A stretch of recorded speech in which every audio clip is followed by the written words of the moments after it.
Thank you, Susan, for giving us that. My name is Dan Stanchishule, but they call me, like he said, Uncle, so they call me Uncle D.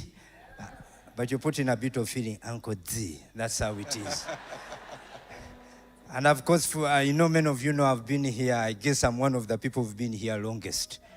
Yeah, playing drums, leading worship now. I'm in Watoto Church in Tinda, serving there as one of the elders. But my favorite spot is in parking and security, helping people be able to park cars properly. And so it gives me an opportunity to be able to mentor and talk to the other young people who are there with the different challenges of life. So with me I have, can you introduce yourself? Yes, my name is David Ndaula, Dr. David Ndaula. Here with my wife, Mboni, sitting in the corner. And it's a privilege to be part of the Golden Legacy. Okay. Yes. Well, now one of the things, I talk to people so much about finances. So whenever people see me, they say, now he's going to talk about money. But today I'm not going to talk about money. So people in the Golden Legacy, there are two things that we always have to be prepared for. And so whenever they call me to talk, please talk to us. How are we going to prepare ourselves for retirement that time? And I say, yes, I'll still talk about money, but something that you need much more than money is how are you going to handle your health? So, David, just tell us. It is said that there's a difference between how men and women age. Is that true? Yes, it is. But there's some general things at first. For many of us, it's been said, the first 30 years of our lives, we're building up. The next 30, we stabilize. And then the 30 after that, we deteriorate. But the genetics kick in and our cells stop multiplying as fast. Now, they've studied men and women age differently. For men, the changes of age start a bit earlier. Probably in your 30s, late 30s going 40. Your testosterone start to come down. And then the men will realize they're not as vigorous as they used to be. Well, for the women, menopause kicks in about 45. And then we start to see changes. But when you follow people up, you notice men struggle more in identity and social issues.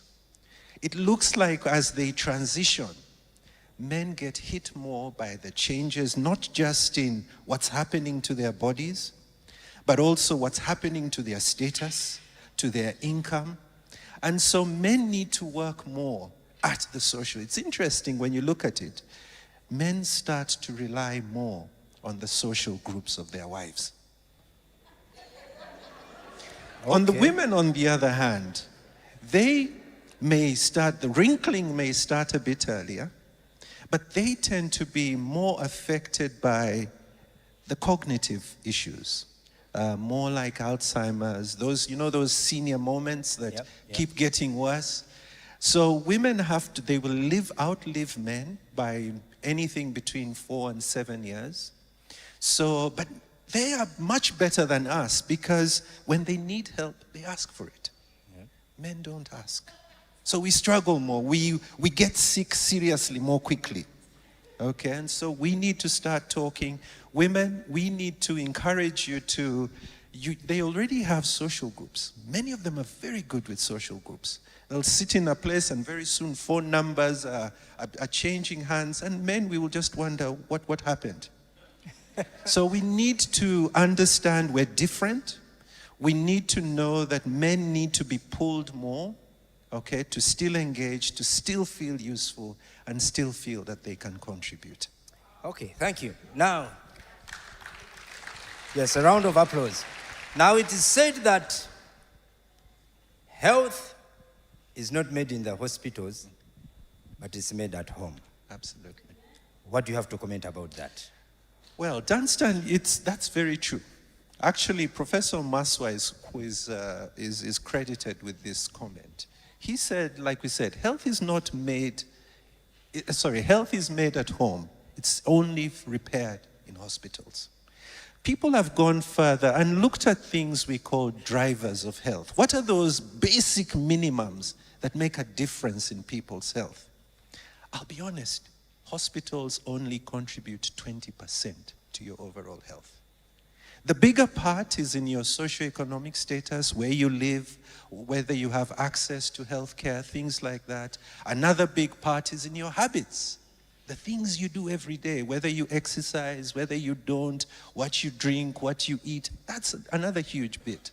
But now and more, we're starting to see the importance of your environment.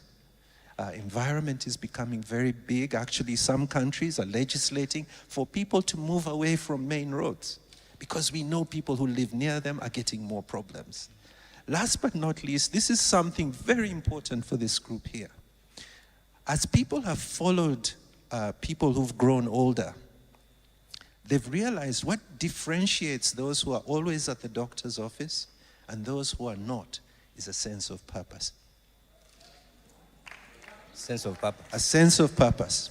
So the sense of purpose seems to make you be more careful about how you live, the connections you make, okay, what you eat, where you go.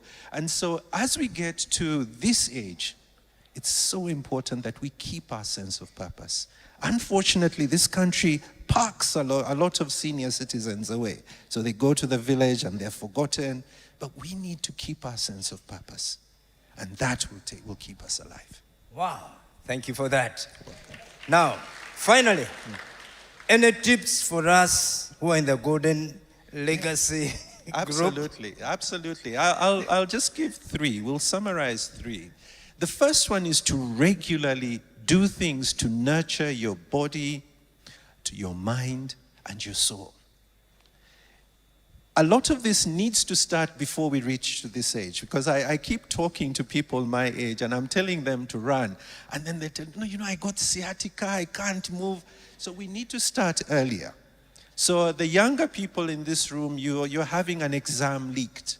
The earlier you start, that's an investment against arthritis. It's heart health, it's cognitive health. All that is very good for you. So we need to regularly nurture our bodies, our minds, and our spirits. Let's remember that we need to be lifelong learners. Don't stop. The second one is understand yourself. There are certain numbers that you must know about myself. What's my blood pressure? What's my blood sugar? Did I do my PSA? Things like that. Have a doctor who helps you with this. Go through that. And then you will find that when things start to go wrong, you'll be able to pick them up. Last one is nurture. Nurture yourself. The fact that, I met a friend of mine at the back and he was telling me, how come you're so smart? I told him, you know what, the fact that we're old doesn't mean we stop dressing up nicely. But it's important to know that we must continue to nurture ourselves. Okay? Let's take care of ourselves. Let's eat well. Okay? Let's understand that growing old doesn't mean we've been relegated to the scrap heaps of life.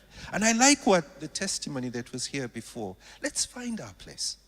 Let's understand that we are a vital, breathing part of this church.